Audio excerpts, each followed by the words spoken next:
Hey guys, welcome to the Canada Puck Podcast, your weekly recap of what's going on in the world of sports, specifically in hockey, and even more specifically in Canada. I'm your co-host. You can find me on Twitter at ProfitMick. I guess I'm Mick, your co-host Mick. There you go. And I'm on Twitter at ProfitMick, and I'm joined every episode by my lovely and talented heterosexual life mate, Grant. On Twitter at Fourth Line Sports. I like this new suck it model. It really works for me. The more I was just sitting here and thinking about it, the more I was like, you have a stunning resemblance to Austin Matthews. Like, if this is parallel universe, Austin Matthews, you could pass for him. You got the stash, you even got the jersey.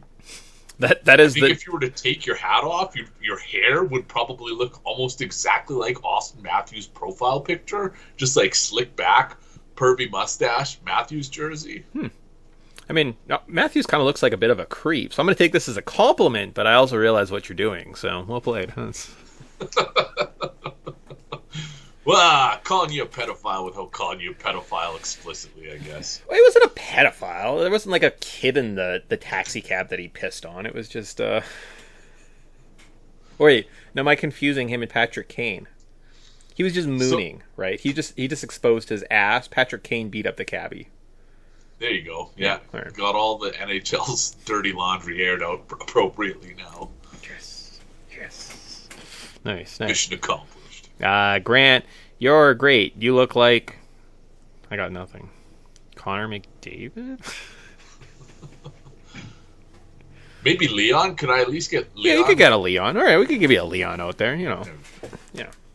More Leon than Connor, I would say. Yeah, a little more Draisaitl. So, if this is your first show, I think we're going to run through some headlines. We had trade deadline this week, so we're just going to kind of recap what was going on with those guys. Talk about some of the big trades. Cover some of the Canadian teams specifically. And we might even eliminate some of the segments of our shows. So that's pretty exciting. We got fantasy advice. We have gambling advice. We might open some cards. We're going to look at girls. Maybe we'll talk about other sports. There's lots going on there. Good times. I felt like you just kind of canceled. When you said we're going to cut out segments, it was like, is Mick just cutting me out of better advice? I know I've been on a bit of a slide, but this seems like a harsh punishment. Well, I mean, this actually segues almost perfectly. I mean, I guess we could talk trades too, but if we pull up the standings, go down to the bottom, I'm pretty sure the 32nd team has a little E next to it because the Montreal Canadiens have been eliminated from playoff contention last night. They literally have nothing to play for. They're the worst team in the league. That's it. So going forward, we may not have to talk about the Montreal Canadiens anymore because there's nothing of significance they can do the rest of the way. Not with the trade deadline in the rearview mirror. And I think with the deals that didn't materialize, maybe, there's... What's the hope level for the future for Montreal Canadiens fans? Looking at this team and what they didn't do at the trade deadline, how much optimism do you have for what they accomplish next year? I would say they're in for a bit of a rebuild. I think they're already trending there. Let's be honest. Like the last couple seasons, the COVID shortened season, the last year where they were doing just the Scotia North, the team seemed like they were on kind of a downward trajectory anyways. Yeah, they had the historic run to the postseason, which is like blown up. This is the biggest like first to worst almost story in the whole NHL. Like imagine if they won the Stanley Cup last year and this is like their Stanley Cup hangover season. Would be the greatest hangover of all time. So in terms of that, I think they're already heading there. They probably have 2 to 3 years before they start seeing some type of product, right? So look at getting that top prospect this year, rebuild for next year, probably bottom out, similar to maybe the Senators a la Brady Tkachuk's year. So was that 2 years ago? So yeah, you're probably looking like 2 years ago before we start calling them frisky. So not much optimism for next year then. Future-wise, maybe long-term, something to get excited about. But you're right. If we didn't talk about the Habs the rest of the way, I don't think we'd be missing out on too much. Unless Carey Price returns, but that seems unlikely at best. Well, and like the shady dealings, it almost seems like guys in the NHL do with like their injury. Like I can't see Price coming back this year. Might as well just rest up, get clean for next year, right? So we'll see. Time will tell. Time will tell. We talked last week, which was March 19th. So we saw the Tampa Bay, we saw the Brandon Hagelin deal. So I'm just going, I have the list of all the trades on the docket right now. I guess after we talk about the Montreal Canadiens, let's talk about something nice. Let's talk about trades. That was fun. A bunch of trades. Claude Giroux got traded. Hampus Lindholm got traded last week. Either of those do anything for you?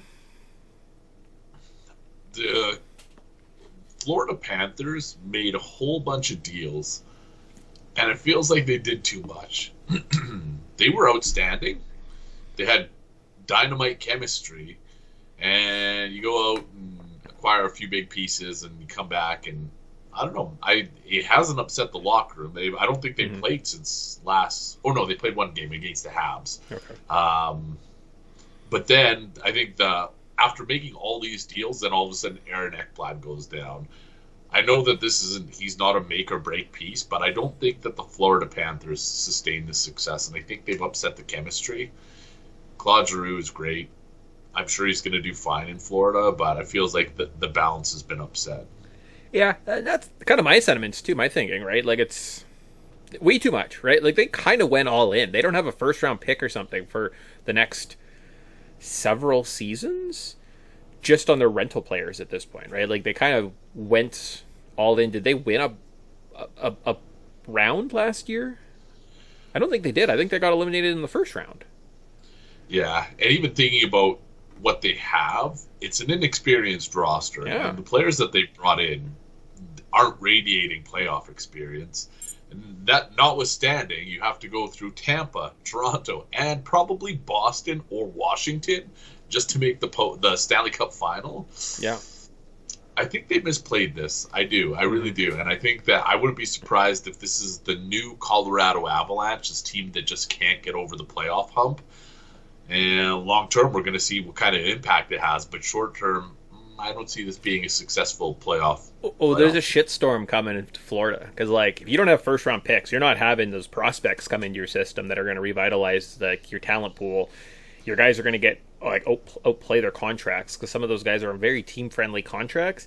And I don't think you're drawing the big free agent names, right? So you're overpaying on the free agent side, too, right? So it's just one of those things where, like, if you don't see immediate success this year, next year as a result of what you've done short term, like, you're going to be playing in a 3,000-seat arena soon, Florida. The Sunshine Belt. Yeah. Oh, man. That's the NHL Dream Conference, Mick. Ooh, man, I can't wait. I can't wait to sit with 2,999 other people in one stadium and watch a sporting event. Hampus Lindholm. No, sorry. So we got it. We have to. I heard this news today, and we shit on the Arizona Coyotes on a weekly basis. Now, it's probably one of my favorite things that we do on a weekly basis. Did you hear that the logistics of the stadium don't actually even facilitate an NHL team? And that is, they're going to have to transport players with like between locker rooms, between buildings, because they don't actually have enough capacity to like meet the NHL's needs. Like, imagine that. Imagine being, well, one, playing in front of 3,000 people. Two, having to walk with skate guards on like the Arizona grass between buildings. Like, it's just like, it's a comedy of errors. I don't know what the NHL is thinking, but we don't have to go down this route. We don't have to explore it too profoundly today. But man, the more I hear about this, the more I'm just like, what the actual fuck, Gary Bettman? Yeah, that just I don't get it, man. I want it to come to fruition. My only fear is they ratify some deal and they keep playing in Glendale or something like that next year. After all this, like, I just want it to happen at this point. Like, the anticipation, I'm like, this is great. The amount of shade we throw at this organization and this setup for next year, I think inevitably we have to go and witness the game firsthand. Oh, that's where I'm at. Like, I want this to happen because, like, I'm going to have to go to Arizona to watch a game or something. Like, pair it with a Cardinals or a Diamondback weekend or a Suns or something, right? But I'm like, it's going to be good. It's going to be good to watch. Boston Bruins picked up Hampus Lindholm. They gave up three picks, a couple prospects. Do anything for you? And I think they actually got him signed him to extension, so... The Atlantic Division as a whole got better. Everybody made Boston, Tampa, Florida, Toronto. They all made moves to get better. It felt like it was kind of this pissing contest to see, all right, and maybe Florida started it, and then it was the other teams keeping pace. Lindholm is an outstanding acquisition. I think that the Bruins' defensive structure has always been outstanding, and what's limited them this year is that no Tuukka Rask, Jeremy Swayman's been, ebbs and flows. Understandable for a young goalie, and Lindholm solidifies their back end, making it even harder for opponents to score. All right, cool. I for myself, here's the thing. I don't think Hampus Lindholm is a top talent. Like, great piece. He's a big body, but I don't know if he's, like changing the scales that much, right? Like you kind of said, it adds a little bit of toughness, a little bit of grit to the already tough squad, right? But I don't know. I don't think it's a needle mover, right? It's just kind of they're cruising towards the end of this era of Boston Bruins, and I think we're just kind of seeing that more of like almost like a crutch or something, at least in my opinion. Anything happened here? We see Travis Hamonic move from Vancouver to Ottawa for a third, and then Travis Dermott moved from Toronto to Vancouver for another third-round pick. So a couple swapping of some depth defensemen there. Dermott is a big upgrade for the Canucks. I know that, like, it sounds kind of like but I said this a couple weeks ago. Hamonic loses everywhere he goes. I think that we're going to see that in Ottawa. But for Vancouver's sake, I think that this is actually a plus move for them, where they're probably going to come out a little better, and Dermott has more upside than Hamonic, in my humble opinion. And then we've got the Giordano deal. Do you want to touch on that? Like, the rest on this list are nothing. Like, Nick Paul goes to Tampa Bay. Okay. Scott Wedgwood. Mason Appleton. That's about it. So do we want to just go into headlines and talk about teams individually and what they did? Or do we want to... Yeah, I would say let's just hammer through some of the headlines and we can bring stuff up as it The only ones I wanted to get to was I know last week the Claude Giroux trade and the Hampus Lindholm trade. I thought those ones were probably worth like more noteworthy, the bigger ones that happened for the American teams, right? And then we can kind of go through that. And I feel like didn't the Jets trade somebody to the Rangers? But we can get into that in the Jets segment. Okay, I'm closing that, pulling up the standings. Montreal Canadiens, we don't have to talk about. Ottawa Senators. I think they're on notice. This might be one of the last weeks we talk about the Ottawa Senators.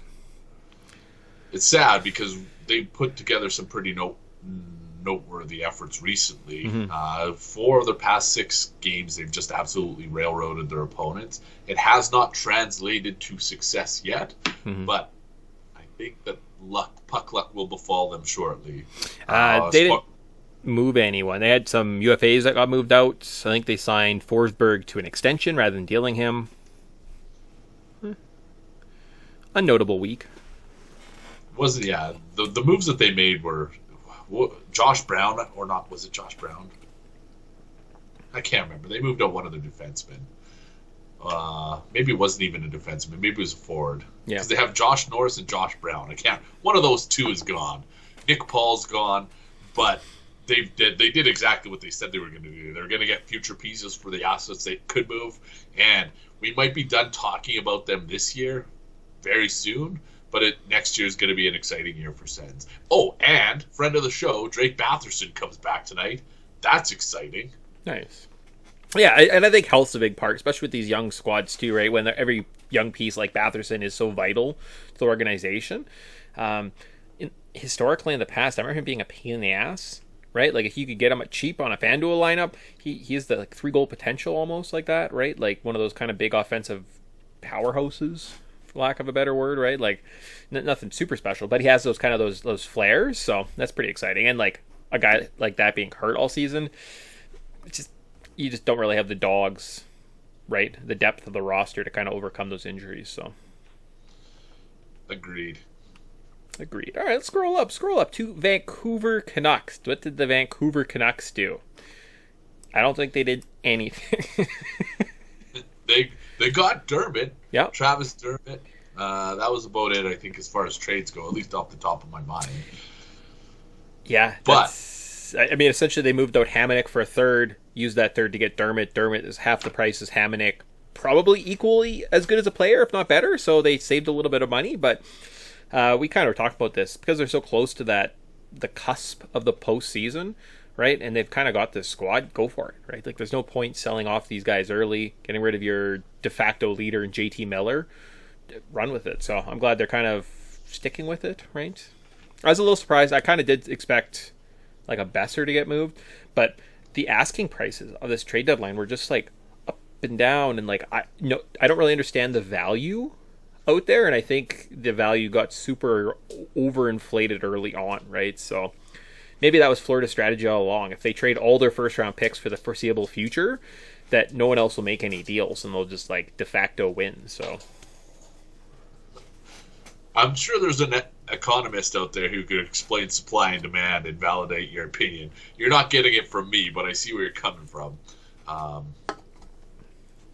Mick plays 3D chess, where sometimes I get lost playing checkers. So, well, there's two colors. It's a lot to keep track of. Like, then you can move back. You get to the other side. You can move backwards. That fucking makes no sense. And it's not just a race. It's not just get across the board and back and you win. You have to like take some. The strategy is just upsetting. What? Yeah. That's where I've been going wrong. Racing all my pieces to the end and back. All right. Winnipeg. What did Winnipeg do? They traded Andrew Kopp, penning UFA to the New York Rangers for, I think, just a couple pieces, right? But outside of that, nothing noteworthy. Nothing noteworthy. Their offense has come alive. 4 points back, 3 points back of the Dallas Stars for the final wild card spot. Okay, nice. Yeah. So, do they get there? They have to usurp the Vegas Golden Knights and then catch the Dallas Stars or Nashville Predators, both of which seems like long shots. It's only 4 or 5 points. I don't even know how many. I should have.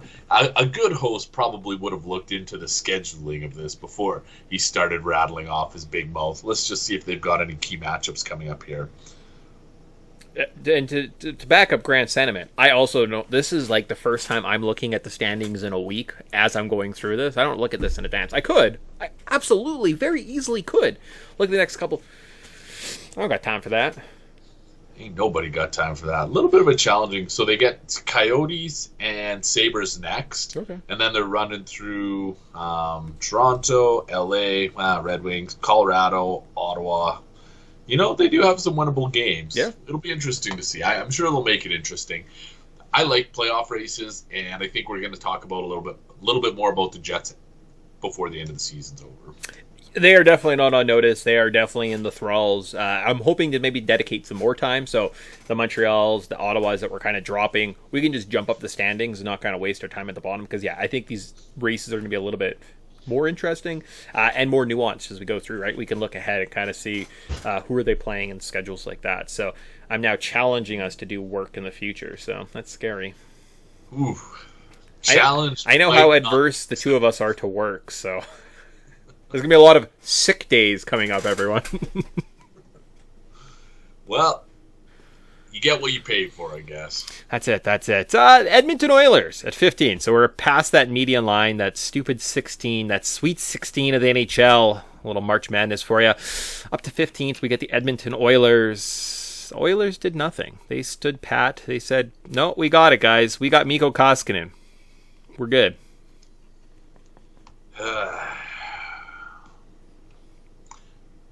Ken Holland really put all his eggs in the European goalie in a contract year basket.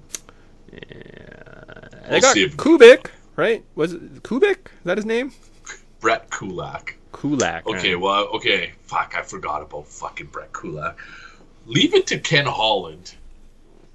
Brett Kulak's great. He's outstanding. All right. He's an outstanding replacement level defenseman. I always talk about replacement level defensemen. Guys who play with negative Corsi ratings, a lot of time spent in their own end. They're going to be minus players or borderline minus players would put as much weight in as you want into that. But don't bring a ton of offensive upside. And that is akin to Chris Russell. And leave it to fucking Ken Holland to overpay for another replacement level player. a second round pick is already overpaying. When you see a guy like Travis Dermott going for a third round pick and you're willing to spend a second on Brett Kulak, that should be the first cue. The second cue was you give up one of your best prospect defensemen, who like the closest to NHL ready prospect defenseman in William Lagesson. It didn't make any sense to me that you give up a second, let alone a second and a prospect for a guy where you're going to get comparable usage out of just about every other NHL defenseman available. So we'll see if maybe it makes a difference. Maybe there's a depth point in the postseason if they get there that they need a depth defenseman to step in, and maybe he serves a role. But man, the price is way too high. Yeah, that is a good point. Agreed with that. But I mean, I think they have a lot of pieces coming just from injury, right, on the front end. So I do one of those things, like we never talked about them upgrading a forward. I saw that Nugent Hopkins came back this week, right? Scored against, were they playing Dallas the other night? I watched part of that game. I'm sure everyone has seen the penalty kill from Zach Hyman. That guy getting his health under him, getting his legs under him, getting ready for kind of the postseason is going to make all the difference in the world, right? He was kind of their big acquisition this summer, and Zach Hyman brings a lot to a squad, and if he's of good health, can kind of play, he's going to kind of provide a lot of those intangibles I think the Oilers have been looking at. So I just needed to, shout out my boy, Zach Hyman. It's going to be good. It's going to be sweet. You're going to enjoy it. Yeah. Yeah. Nothing less from an Austin Matthews lookalike. Derek Brassard. They also acquired Derek Brassard, who I think is the type of, we've seen Derek Brassard hit highs. Yeah. And I think I think he elevates the bottom six of the Oilers offense too. This is all cute something for me too, that before we move on, I'm writing down on my piece of paper here. We have something that we did not talk about trade-worthy wise, but I don't want to ruin your train of thought on Derek Brassard. Derek. Oh, yeah. Other than that, yeah, I was going to say, I do think the goalie market was weird. Like, we didn't see the pieces move outside of Fleury for a first, which is probably good value for what you're getting in Minnesota there. I feel like the goalie market was definitely overinflated because there were some other teams that maybe needed a goalie, and they were just like, it's not worth the asking price for what we're getting. This kind of replacement level, essentially talent in net, right? So we're happy with Koskinen, and we think in the UFA year he's going to kind of turn it on, maybe get us around, go from there. And really, did the Oilers need goaltending in a playoff series if their firepower's running on like full steam? No. Like, yeah, it might be 12-11, but like, just go for it, right? Like, just pound the goals in. They are a full send type of offensive team, so yeah. We'll see. All right, okay. But I'm seeing 10. I'm seeing the Washington Capitals at the top of my screen. We have to keep rolling. I don't see any other Canadian teams. We got Tampa Bay, Boston, the Toronto Maple Leafs at 7. So a top 10 team. Toronto Maple Leafs. What did the Toronto Maple Leafs do this week? Mark Giordano was their big acquisition. It was ahead of the trade deadline. I think they got him on Sunday. Yeah. I think Kyle Dubas was pissed off and just made this trade resentfully because he no longer wanted to acquire a goalie. I don't think it makes the Leafs better. They have offensive-minded defensemen. I get Giordano does both. He straddles both very well, and he's a fuck. This isn't to diminish Giordano because he is a good defenseman, but this is to amplify the Leafs' goaltending concerns, and that is you have a tremendous track record of shutting things down in your own end, and then you go out and acquire a defenseman who basically you've already got the pieces to fulfill the role, and the gap is that the goaltending has been letting them down. And I don't know. I think it was a big fuck up. Yeah. I don't think they did it.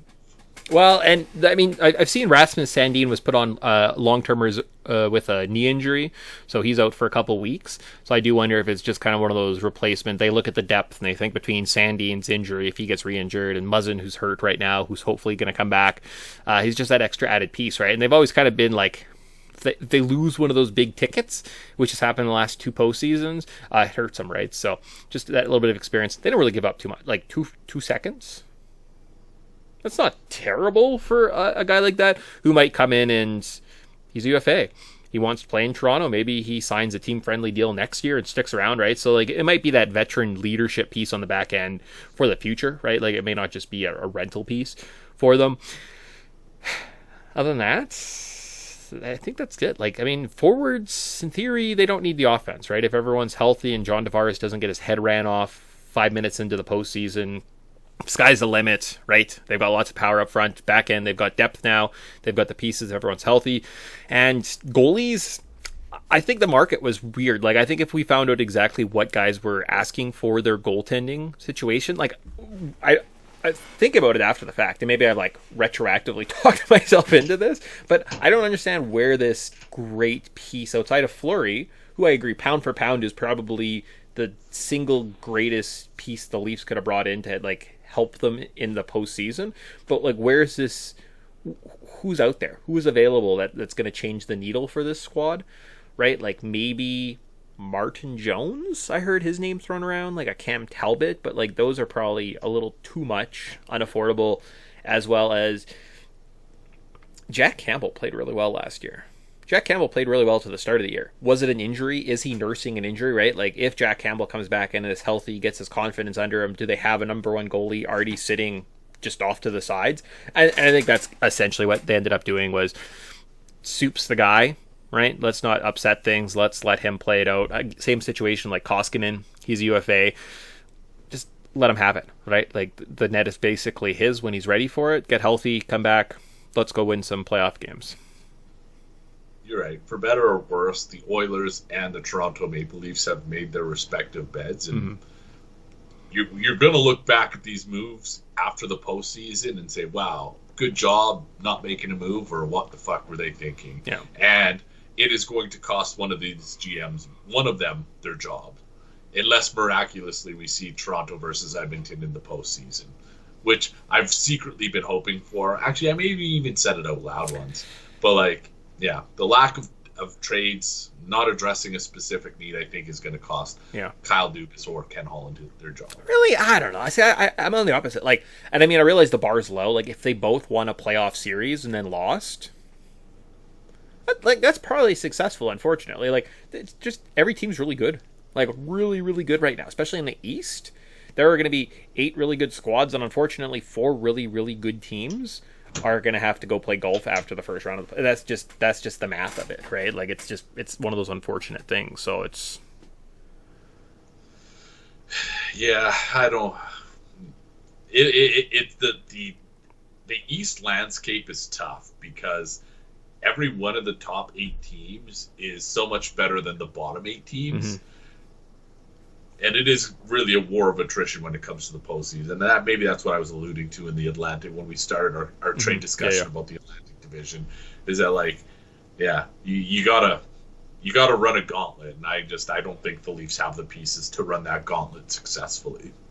Oh yeah, and I mean, I don't know. You see weird things. Sometimes you see the Bengals in the Super Bowl. Right? Sometimes just weird things happen in the postseason. It's not all just written on paper, right? Like, sports is played in real life, not just kind of through Excel spreadsheets, essentially. So anything can happen. A little bit of puck luck, and go from there. So what you're proposing then is that the Leafs pull a Corey Perry then, and then just go headhunting in the first 5 minutes. That is the surefire way of making the post or the Stanley Cup Finals.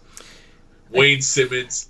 This is your moment. That's it. Be big, tough, have a goalie that plays all world for a couple weeks, and then lose to the Tampa Bay Lightning in the Stanley Cup Finals. So, I honestly had to sit and think the other day, how the heck did the Tampa Bay Lightning play the Montreal Canadiens in the Stanley Cup Finals last year? And it took me a while. Like, it took me a good while to try and work out the bracket in my head before I figured out what was going on. And I was like, oh yeah, okay, that makes sense. Good old North Division, yeah. Semi-final spot guaranteed. That's it. So, is that it for the Leafs? I got nothing else. Yeah, right. Okay, then we have to go to 6. So jump up one spot. We get to the Calgary Flames. Did the Calgary Flames do anything? No, because they kind of did their business, did their work early on, right, with the Toffoli deal. It's kind of chilled. Yeah, I've talked about how much I love the Flames, and my at least their metrics. I love that the position that they're in as a team analytically, and they did nothing to dissuade me after the NHL trade deadline. I think that they're well positioned for a successful postseason run, and the West is different from the East because there's that. Not that there's a lack of depth, but the top tier, there's a further jump in quality between the top tier teams and the bottom tier teams, and I would say that the Calgary Flames and Colorado Avalanche, the postseason is theirs to lose. This team, though, like, I'm just going to pull up the wild card so I can have kind of a better understanding of, like, where they're at. So they're first. They have to play one of those. Don't the Flames have a bit of a history of being easy first round outs themselves? Like, is that something I'm remembering? Weren't they first and they played Colorado as a wild card or something, and Colorado just swept them? And then, the last couple postseason appearances, haven't they been swept? So, like, this squad is kind of used to that, like, all right, yeah, we got our tea time set up, guys, in, like, 4 games to get the half out of here. So, like, we're throwing shade at the Oilers and Leafs and being super harsh and critical, but, like, the Flames also have a terrible playoff pedigree going on. You're 100% right. I think they were on the outside looking in last year. Like, I don't even think they had a playoff berth. Maybe I'm wrong. But anyway, did they lose? Did they get swept by the Jets? Edmonton got swept by the Jets. Okay, so they didn't even make it. Perfect. Yeah. But, like, definitely a couple years ago, I remember specifically watching a game sitting there and, like, it was like game 3 and just nothing. Avalanche were up like 4-0 after the first, and I was like, so the Flames are just done. They're like, well, whatever, who cares? The postseason hasn't been kind to him, but I think the difference this year is that Daryl Sutter has a much better track record in the postseason. We've seen him win Stanley Cups. What was it, 2 and 3 years with the Kings? Yeah. He made that run with the Flames back in 2004. I think coaching is the difference this year, and especially like if we talk about, like, you put this team up against the Dallas Stars. I think that's who they're matched up against right now. Like, that, to me, a no-brainer. I guess it'd be Nashville, because I guess Colorado's first. Nashville, less confident because they do. Basically, I like Nashville's offense, and UC Saros is a difference maker. Mm-hmm. But I like this team. I like their analytics. I like the structure. When I watch the Flames play, I'm like, this looks like a good hockey team.